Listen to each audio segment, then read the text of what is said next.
నమస్తే. కరీంనగర్ కార్పొరేషన్ ఎన్నికలు అయితే మరో వారం రోజుల్లో జరగబోతున్నాయి. సో ఇక్కడ ఎలా ఉంది పరిస్థితి అని తెలుసుకునే ప్రయత్నం చేద్దాం. రామగుండం భారతీయ జనతా పార్టీ నాయకులు బద్రీ దేవేందర్ గారు మనతో పాటు ఉన్నారు. అన్నగారు నమస్తే. చెప్పండి, ఎలా ఉంది? మొత్తానికైతే అన్ని ప్రధాన పార్టీలు పోటీ చాలా ముమ్మరంగా సాగిస్తున్నాయి. సో మీరు కూడా అబ్జర్వ్ చేస్తున్నారు. బండి సంజయ్ గారు అయితే చెప్పారు ఈసారి కాషాయ జెండా ఎగరేయడమే అని. ఎలా అనిపిస్తుంది మీరు?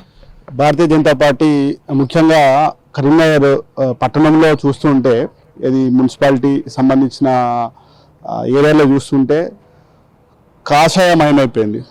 అంటే ప్రతి కార్యకర్తలో ఒక ఆలోచన వచ్చింది. కేంద్ర ప్రభుత్వానికి రాష్ట్ర ప్రభుత్వానికి మధ్యలో ఉన్న తేడా తెలిసింది. సో ఇన్ని రోజులు సోషల్ మీడియా యాక్టివ్ లేకపోవడం వల్లనో ఇతరత్ర కారణాల వల్ల కింది స్థాయిలకు పోలేకపోయింది. చదువుకోని వాళ్ళు లేకుంటే మొబైల్ లేని వాళ్ళు ఎవరైతే ఉంటారో వాళ్ళకు అది ఏదైతే అభివృద్ధి ఫలాలు అనేది కింది స్థాయిలోకి పోలేకపోయింది. పథకాల గురించి తెలియలేదు. ఇప్పుడు ఏంటంటే ప్రతి ఒక్కరి దగ్గర ఒక మొబైల్ ఉంది కాబట్టి చిన్న సోషల్ మీడియా చిన్న పెద్ద తేడా లేకుండా కేంద్ర ప్రభుత్వ పథకాలు అనేవి కింది స్థాయికి పోయినాయి. కాబట్టి ఖచ్చితంగా ప్రజల్లో ముఖ్యంగా కరీంనగర్ పట్టణంలో రామగుండం ఏరియాలో మేము చూస్తున్నాం. కాబట్టి పెద్దపల్లి జిల్లాలో మంచి వాతావరణం నెలకొంది. ఇక్కడ ఏంటంటే ఒక పెద్ద దిక్కుగా బండి సంజయ్ అని ఉన్నారు ఉత్తర తెలంగాణలో. సో ఏంటంటే ఈ ఏరియాలో ఖచ్చితంగా సంజయ్ అన్న ఇంపాక్ట్ ఉంటుంది. సో ఇక్కడ కేంద్ర మంత్రి ఉన్నారు కాబట్టి సంజయ్ అన్న ఏ స్టేట్మెంట్ ఇచ్చినా కానీ ఖచ్చితంగా అది ఇంపాక్ట్ అనేది ఉంటుంది. ప్రజలలో కూడా మారింది. ముఖ్యంగా యువకులు కూడా ఖచ్చితంగా మనకు భారతీయ జనతా పార్టీని, మోడీ గారి ప్రభుత్వాన్ని, కేంద్ర ప్రభుత్వాన్ని గెలిపించాలనే ఒక వాతావరణం అనేది ఖచ్చితంగా నెలకొన్నది. మేము చూస్తున్నాం కదా, గ్రౌండ్ లెవెల్లో వెళ్తున్నాం కాబట్టి తెలుస్తున్నాం. ఓకే, రాష్ట్రంలో వచ్చేసి కాంగ్రెస్ పార్టీ అధికారంలో ఉంది. ఇక్కడ స్థానికంగా గంగుల కమలాకర్ గారు బీఆర్ఎస్ నుండి ఉన్నారు. సో వారి ప్రభావం ఏమైనా ఉంటుందా? ఇప్పుడు అంటే ఎట్లా ఉంది? ఇప్పుడు కాంగ్రెస్ పార్టీ అధికారంలోకి వచ్చి 2 సంవత్సరాలు కంప్లీట్ చేసుకున్నారు. సో మీ రామగుండం ఏరియాలో ఎలా ఉంది? ఇప్పుడు కాంగ్రెస్ పార్టీ ఎక్కడున్న అధికార పార్టీ కాబట్టి ఖచ్చితంగా ఇంపాక్ట్ అనేది ఉంటుంది.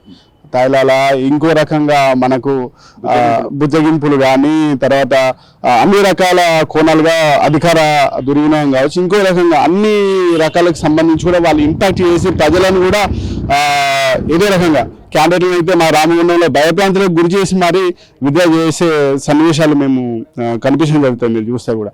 కాబట్టి ఖచ్చితంగా ఏదో రకంగా బెదిరించా నయానా భయానా వాళ్ళ అధికారం రావడం కోసం ప్రయత్నం చేస్తున్నారు. కానీ ఏదైనా పప్పులు ఉడకవు.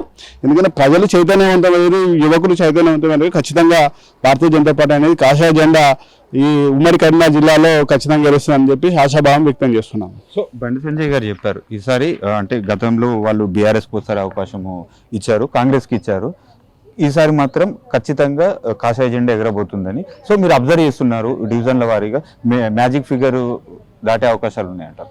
అంటే ఇప్పుడు ఒకటి కాంగ్రెస్ పార్టీ ఖచ్చితంగా అధికార పార్టీ కాబట్టి 6 గ్యారంటీలు కావచ్చు, ఇంకో రకంగా అన్ని రకాల రైతు బంధు విషయంలో కానీ, ఇంకా ఆడవారికి సంబంధించి నెలకు ఇస్తున్న ఏదైతే పెన్షన్ అన్నారో అది ఏమి ఇవ్వకుండా ఖచ్చితంగా గ్రౌండ్ లెవెల్లో ముఖ్యంగా రైతు వ్యవస్థలో కూడా రుణమాఫీ కూడా మొత్తం పూర్తి స్థాయిలో కాలేదు. కాబట్టి వాళ్ళకి వ్యతిరేకంగా ఉన్నది. 100% వాళ్ళు ఏం చేసినా కానీ మభ్య పెట్టినా కానీ ప్రజలు వినే పొజిషన్లో లేరని మనకు అర్థమవుతుంది. ఓకే, అంటే 2 ఏళ్లలోనే అంటే మార్పు రాబోతుందా? అంటే ఇప్పుడు 2 సంవత్సరాలు అయింది. సో మార్పు కోరుకుంటారా? ఎట్లా ఉంది గ్రౌండ్ లెవెల్? ఎలా ఉంది? ఖచ్చితంగా ఇప్పుడు ఎవరైతే సన్నకారు రైతులు ఉంటారో, ఎవరైతే ఒక పెన్షన్ మీద ఆధారపడే వృద్ధులు కానీ వికలాంగులు కానీ ఉంటారో ఖచ్చితంగా వాళ్ళ మనసు అనేది మెచ్చుకుంటుంది.